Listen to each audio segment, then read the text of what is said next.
할렐루야. 이 저녁에도 천국을 향해서 힘차게 달려가시길 바랍니다.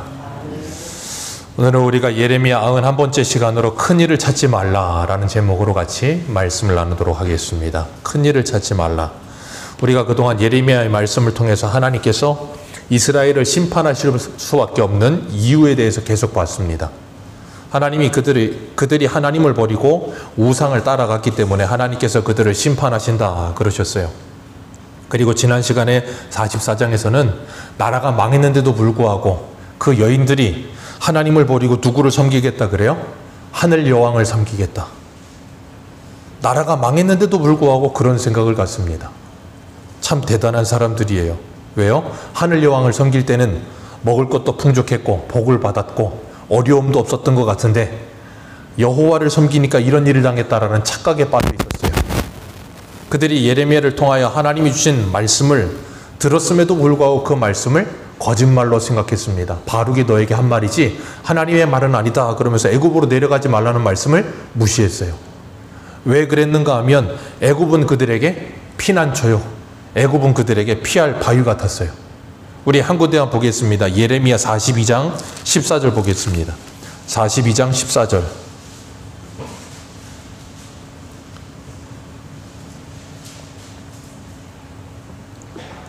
14절 같이 읽습니다. 42장 14절입니다. 시작. 또 너희가 말하기를 아니라 우리는 전쟁도 보지 아니하며 나팔 소리도 들리지 아니하며 양식의 궁핍도 당하지 아니하는 애굽 땅으로 들어가 살리라 하면 잘못되리라. 아멘. 그들이 하는 말이 이거였어요. 애굽은 전쟁도 없고 나팔 소리도 없고 양식은 궁핍함이 아니라 풍족합니다. 그러니 거기 가면 파라다이스가 열린다. 그런 생각을 했어요. 그러다 보니 하나님이 가지 말라는 말씀을 들어요? 듣지 않아요? 듣지 않습니다. 그리고 하나님께서 섬기지 말라는 하늘 여왕을 섬겨요? 안 섬겨요? 열심히 섬깁니다. 그 모습이 사사기의 모습과 똑같다고 늘 말씀드립니다. 자기 소견에 옳은 대로 삽니다. 왜요? 자기 위에 하나님이 없다고 생각하니까, 왕이 없다고 생각하니까, 하나님이 없다고 생각하니까 자기 생각이 옳다라고만 생각하는 거예요. 그게 오늘 새벽에 전도서 말씀 봤던 해 아래 사는 사람들의 삶이에요. 그런데 그들이 아무리 그 모든 노력을 해도 그들은 뭘 잡는다 그랬어요? 바람을 잡으려는 것이라. 실체가 없고 아무것도 없는 인생으로 살아가게 된다는 거예요.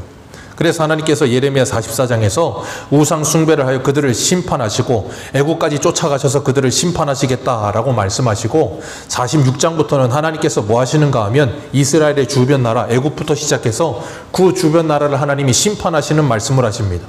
그런데 그 사이에 45장이 아주 짧게 5절 이렇게 기록되어 있어요. 이스라엘에 심판당하는 이유, 그리고 이방 나라를 심판하시는 이유를 말씀하시면서 그 중간에 바룩에게 하신 말씀을 넣어놨는데 이 말씀이 어떤 모습과 같은 거냐면 계시록의 구조와 약간 비슷해요. 계시록을 보면 하나님께서 소아시아 7교회에게 편지를 보내시고 난 다음에 하신 일이 뭐냐면 재앙을 말씀하세요. 7 인재앙, 7 나팔재앙, 7 대접재앙, 이게 중첩돼서 점점점 확장되는 거거든요. 그런데 7 인재앙을 말씀하시다가 6장에서 6번째 인을 떼시고 난 다음에 7번째 인을 떼야 되는 순서인데 7번째 인을 떼지 않고 갑자기 7장에서 뭐가 나오냐면 14만 4천이 나와요. 14만 4천이 나오면서 하나님께서 그들의 이마에 인이 닫히기 전에는 이 세상을 건드리지 말아라 그렇게 말씀을 하세요. 그리고 난 다음에 8장에서 다시 7장 마지막에서 다시 7 인재앙부터 시작해서 나팔재앙, 대접재앙이 쭉 연결이 됩니다. 오늘 본문도 그래요. 44장까지는 예루살렘이 멸망할 수밖에 없었던 이유를 말씀하시더니 이방 나라 멸망을 말씀하시기 전에 갑자기 바룩을 말씀하시면서 하나님이 뭐라 그러시냐면 5장 마지막에 이 모든 곳에서 내가 너에게 내 생명을 노량물 주듯 하리라. 이거 하나님이 에베멜렉에게 하셨던 말씀이거든요. 똑같은 말씀 주시는 거예요. 그러면서 뭐 하겠다는 거예요? 이 심판 속에서도 내가 너는 뭐 하겠다? 책임져 주고 구원해 주겠다. 그 말씀하시는 거예요. 계시록에도 그 말씀하고 계시는 거고 오늘 우리에게도 하나님은 이 말씀을 하고 계시는 거예요. 그렇기 때문에 우리는 이 세상을 살아가면서 뭐 하지 않을 수 있어요? 두려워하지 않을 수 있어요. 왜요? 하나님이 우리를 지키시고 보호하시며 구원하여 주시겠다고 약속해 주셨기 때문이에요. 이 예레미야의 오늘 1절을 보면 유다왕 요시아의 왕 아들의 여호야김 넷째 해라 그랬어요. 이때가 언제냐면 이 시간 순서로 보면 예레미야 36장 때입니다. 아직 나라가 망하기 전 여호야김, 그 다음 여호야긴, 그 다음 시드기야. 그러니까 한 2명의 왕 더 있고 난 다음에 나라가 망할 때예요. 근데 이 여호야김 아버지가 누구냐면 요시야예요.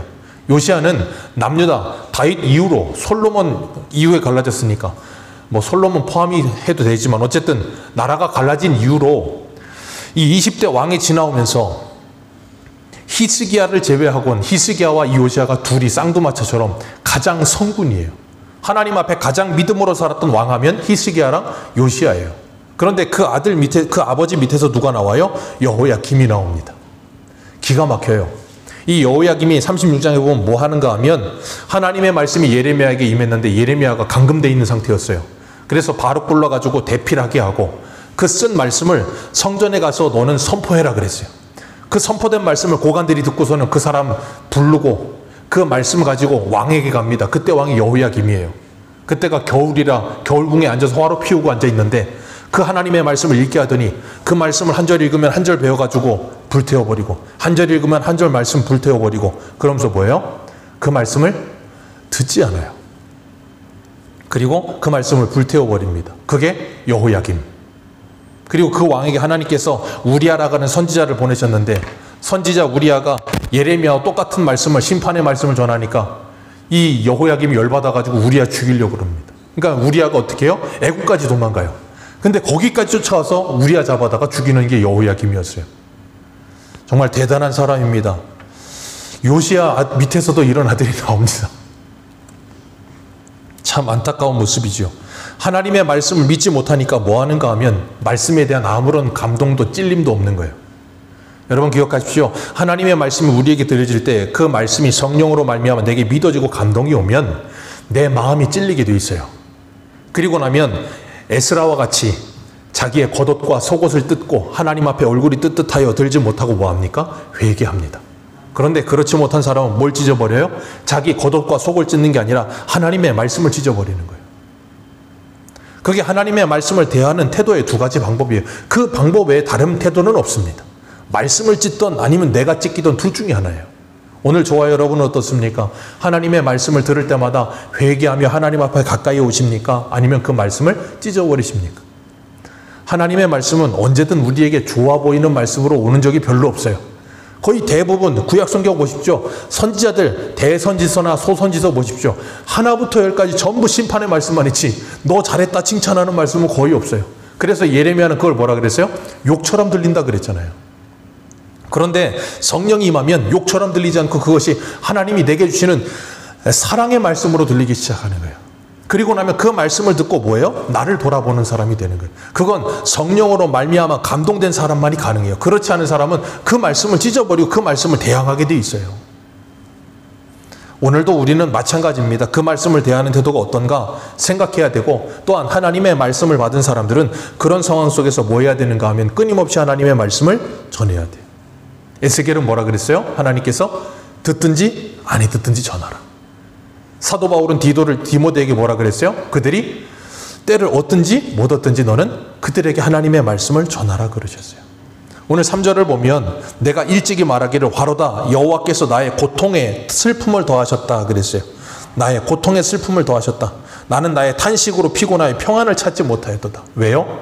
36장 보면 여호야김이 예레미야뿐 아니라 바룩도 찾아 죽이려고 했어요. 그래서 고관들이 말씀 가지고 왕이 가기 전에 뭐라 그랬어요? 너희들은 가서 숨어 있어라. 고관들도 다 알아요. 이 말씀 들으면 분명히 왕이 이 사람들 죽이려고 한다는 거 아니까 먼저 가서 숨어 있어라는 거예요. 그러니 바룩도 그렇고 예레미야도 그렇고 하나님의 말씀을 전하면서 얼마나 힘들겠어요. 그래서 예레미야가 뭐라 그래요? 차라리 하나님의 말씀을 전하지 않았으면 좋겠다라고 말을 하잖아요.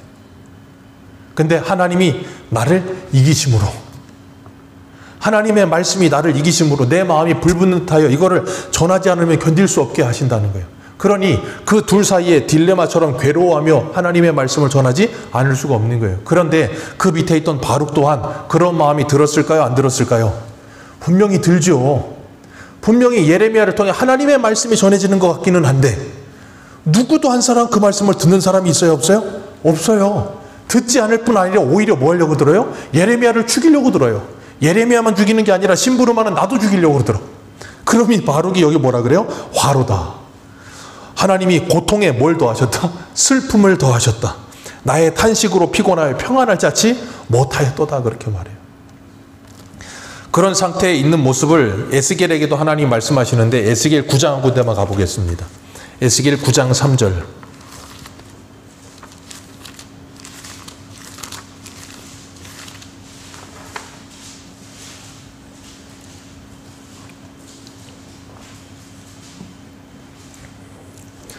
에스겔 9장 3절입니다. 9장 3절에서 6절까지 우리 같이 읽겠습니다. 시작. 그룹에 머물러 있는 이스라엘의 하나님의 영광이 성전 문지방에 이르더니 여호와께서 그 가는 베옷을 입고 서기관의 먹그릇을 찬 사람을 불러 여호와께서 이르시되 너는 예루살렘 성읍 중에 순행하여 그 가운데에서 행하는 모든 가증한 일로 말미암아 표를 그리라 하시고 그들에 대하여 내 귀에 이르시되 너희는 그를 따라 성읍 중에 다니며 불쌍히 여기지 말며 국류를 베푸지 말고 쳐서 늙은 자와 젊은 자와 처녀와 어린아이와 여자를 다 죽이되 이마에 표 있는 자에게는 가까이 하지 말라. 내 성소에서 시작할지니라 하시매 그들이 성전 앞에 있는 늙은 자로부터 아멘. 하나님께서 여기서 뭐라 그러세요? 서기관의 가는 베옷을 입고 서기관의 먹그릇을 찬 사람들에게 뭐라고 명령하십니까? 너는 사람들의 이마에 표를 그리는데 어떤 사람들이요? 4절에 가증한 일로 말미암아 어떻게 하는 사람? 탄식하며 우는 자. 그게 누굴까요? 오늘 본문의 바룩이요.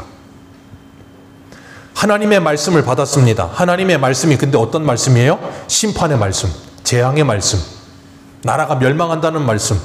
자, 그런 말씀을 받고 그 말씀이 정말로 하나님의 말씀으로 믿어졌어. 그리고 나서 현실을 보니까 어때요?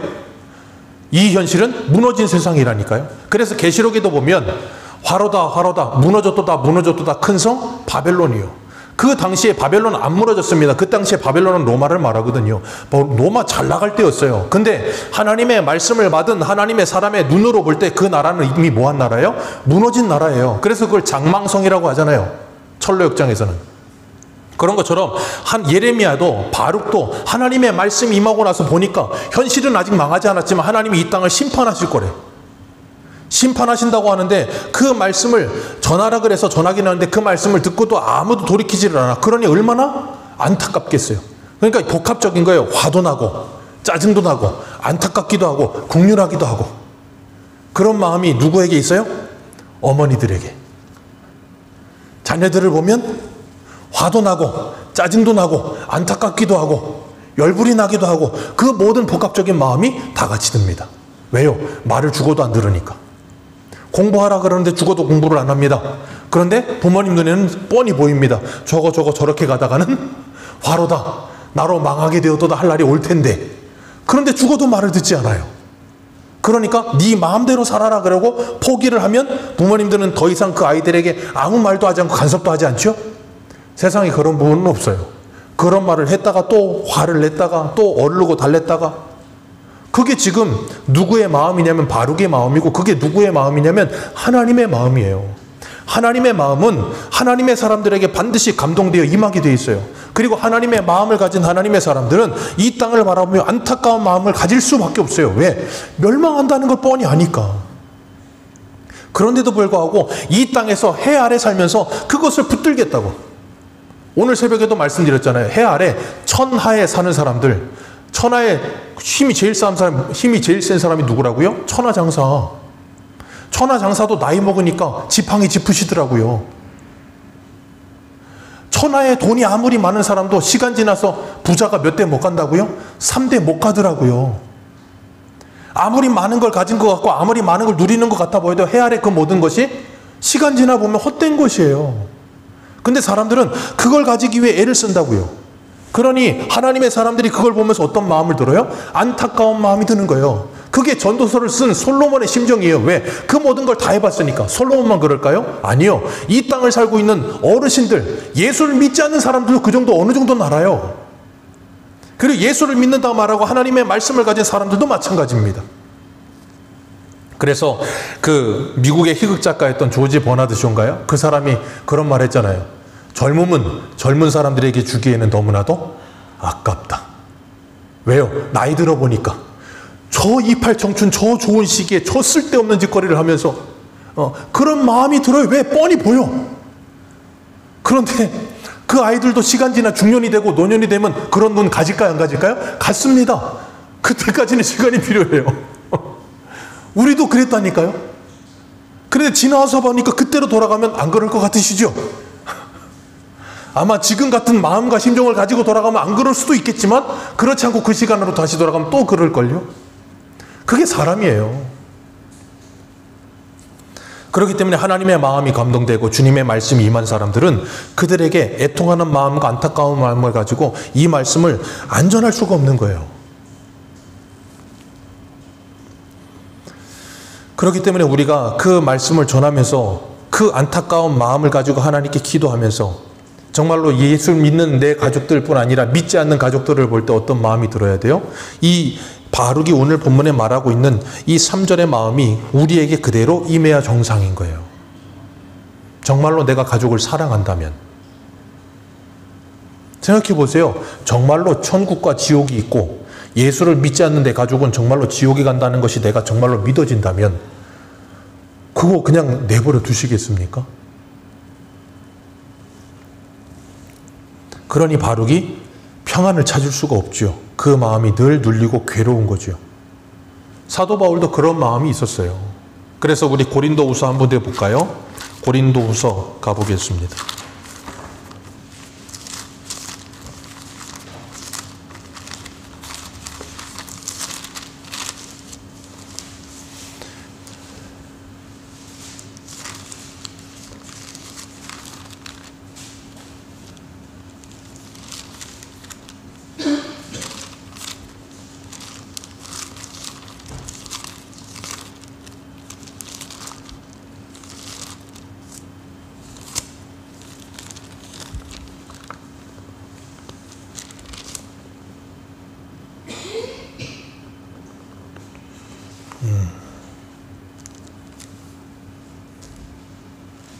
고린도 어디 있냐?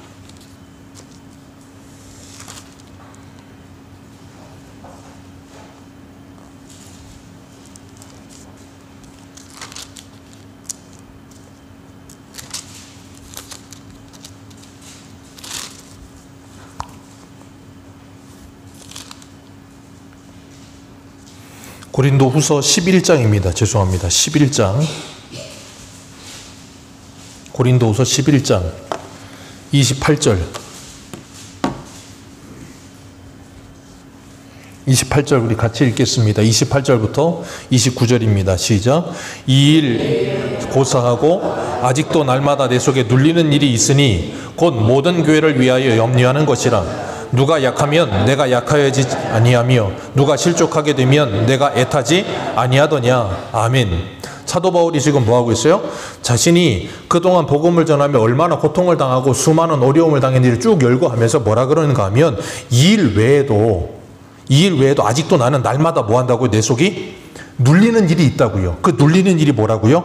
모든 교회를 위하여 염려하는 것이라. 약하여진 사람들, 실족하는 사람들, 시험에 든 사람들, 그 사람들을 생각할 때마다 뭐 한다고? 그 마음이 눌린다고요. 그게 누구의 마음이에요? 하나님의 마음이요. 그게 오늘 우리에게도 임해야 되는 거예요. 그럴 때 우리는 우리 주변에 있는 사람들을 볼 때마다 눌리는 마음, 안타까운 마음을 가지고 그들에게 하나님의 사랑을 끊임없이 전할 수밖에 없어요. 그러면서 오늘 본문 4절을 보면 하나님께서 바룩에게 이런 말씀하세요. 너는 그에게 이르라. 여호와께서 이와 같이 말씀하시기를 보라. 나는 내가 세운 것을 헐기도 하며 내가 심은 것을 뽑기도 하나니 온 땅에 그리하겠거늘 이라고 말씀하십니다. 하나님은 하나님이 직접 세우신 것을 뭐 하기도 하신다고요? 헐기도 하며 뭐 하시기도 하시는 하나님? 심기도 하기도 뽑기도 하시는 하나님. 이 말씀 하나님이 예레미야 1장에서 하셨던 말씀이에요. 예레미야 1장 10절에 이런 말씀하십니다. 보라, 내가 오늘 너를 여러 나라 여러 왕국 위에 세워 내가 그들을 뽑고 파괴하고 파멸하고 넘어뜨리고 건설하게 하고 심게 하였느니라 하시니라. 하나님이 건설하고 다시 심기 위해서 뭐 하신다고요? 뽑고 파괴하고 파멸하는 일을 하신다고요.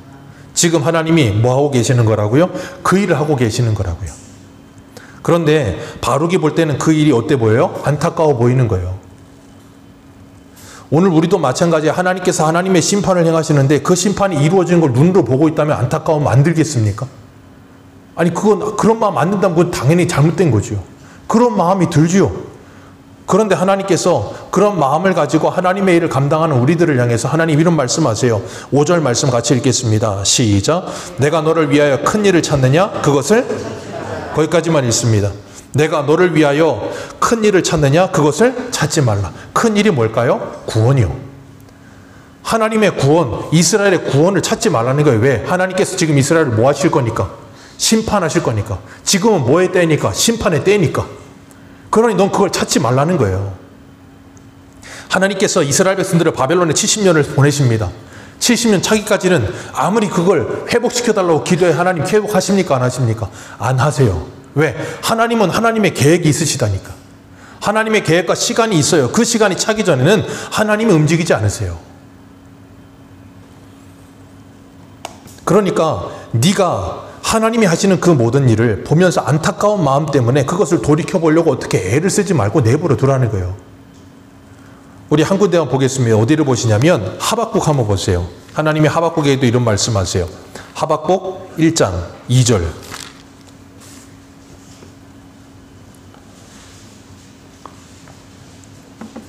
하박국도 바룩과 같은 마음을 가지고 하나님께 기도를 해요.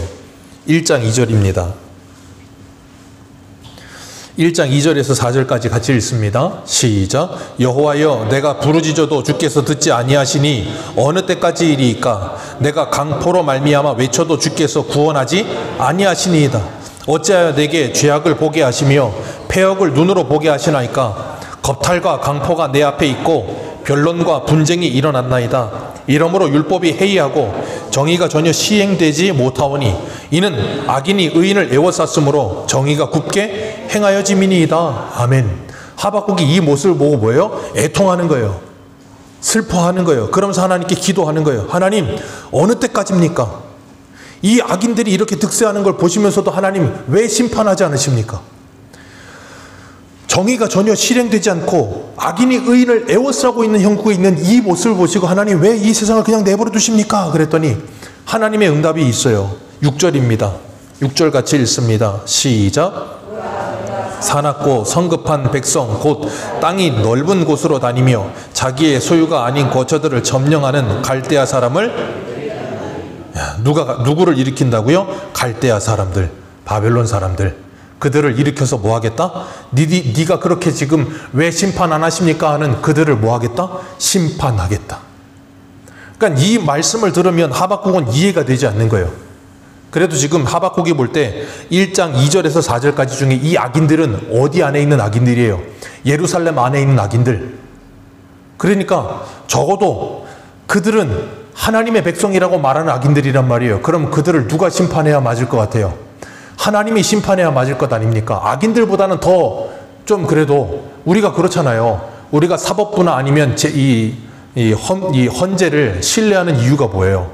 그들의 재판이 신뢰할 만하고 그 재판을 하는 사람들이 그래도 우리보다는 도덕적으로 더 청결하다고 생각하니까 그들의 재판을 신뢰할 만한 거 아닙니까? 근데 지금 하나님이 이 악인들을 심판하시는데 누구를 데려다가 그들보다도 못하고 더 악한 사람들을 데려다가 그들을 심판하겠다 그러니까 하박국이 이해가 되질 않는 거예요.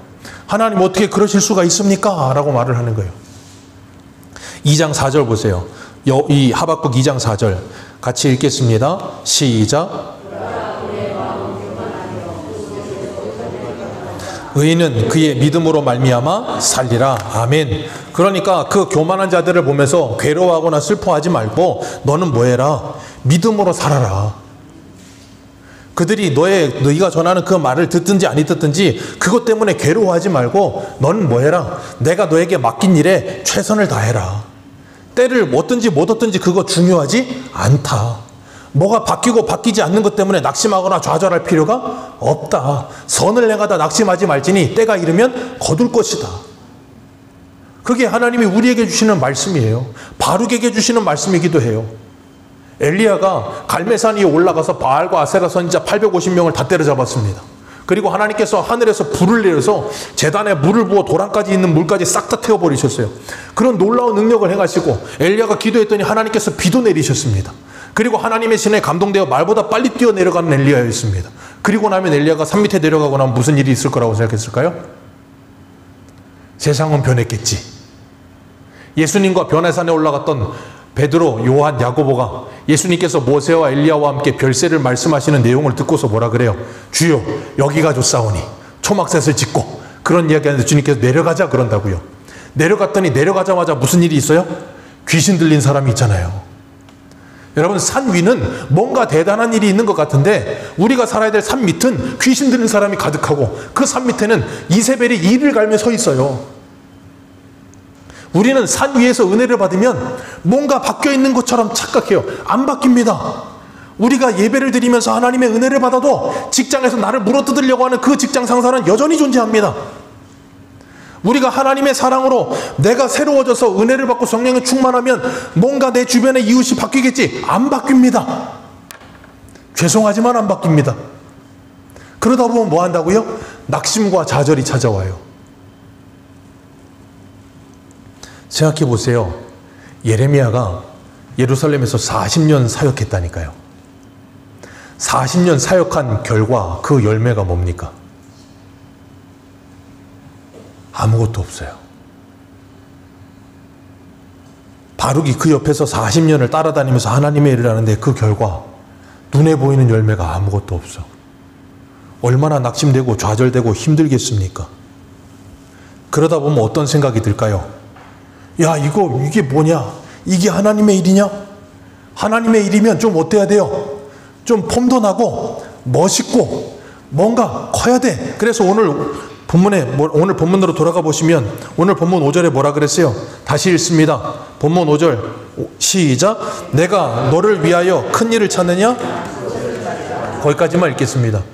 바로가 너가 너를 위해서 큰 일을 찾느냐? 그것을 찾지 말라.